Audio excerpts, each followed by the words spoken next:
Droga ang nakikita motibo ng mga otoridad sa walang habas na pamamaril sa isang freelance DJ sa Las Piñas.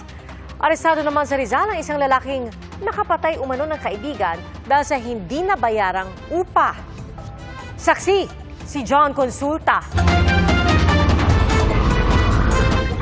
Magpapagusolina sana ang pick-up na ito sa Pamplona 1 sa Las Piñas City mag-aalas 10 kagabi nang huminto sa katapat na gasoline bay ang motorsiklong lulan ang dalawang lalaki. Bumaba ang backride, lumapit sa pick-up at biglang mabilis na tumakas ang riding in tandem habang umabante ang pick-up at bumangga sa pader.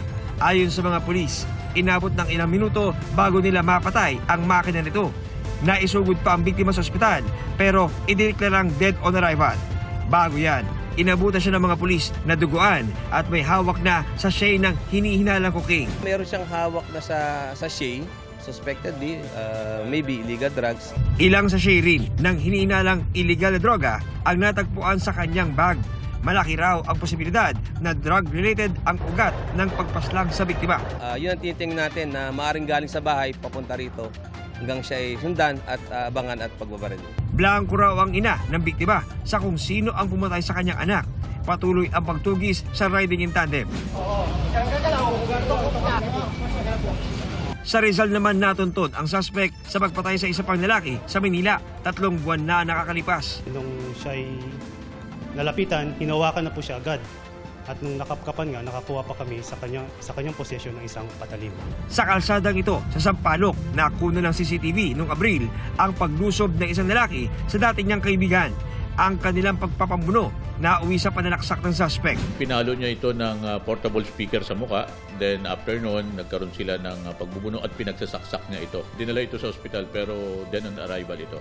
Ayon sa Manila Police, personal na alitan ang ugat ng pananaksak. Itong kaibigan niya, pinapaupa sa kanya yung isang lugar niya doon at hindi na ito makabayad.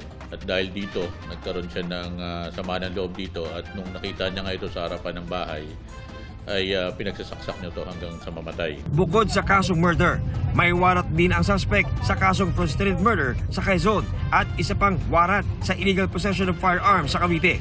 Todo tanggi ang suspect. Kayo po ba yung nalaksak? Hindi po, sir.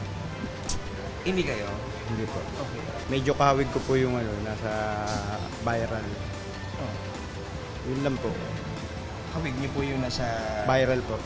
CCTV? Apo. Nang ipakita na namin ang isa pang CCTV footage sa isang kalapit na tindahan, ilang oras bago nangyari ang pananaksak, kinumpirma niyang siya ang nasa video. Ako nga po yun. Doon na nagbago ang kanyang pahayag. Handa po akong tumulong sa kanila. Humihingi nga po akong pasensya. Salamat po. Nahuli na po tumatay sa asawa ko. Nakakulong na sa Sampaloc Police Station ang suspect. Para sa GMA Integrated News, ako si John Consulta, ang inyong saksi. Mga kapuso, maging una sa saksi. Mag-subscribe sa GMA Integrated News sa YouTube para sa iba't ibang balita.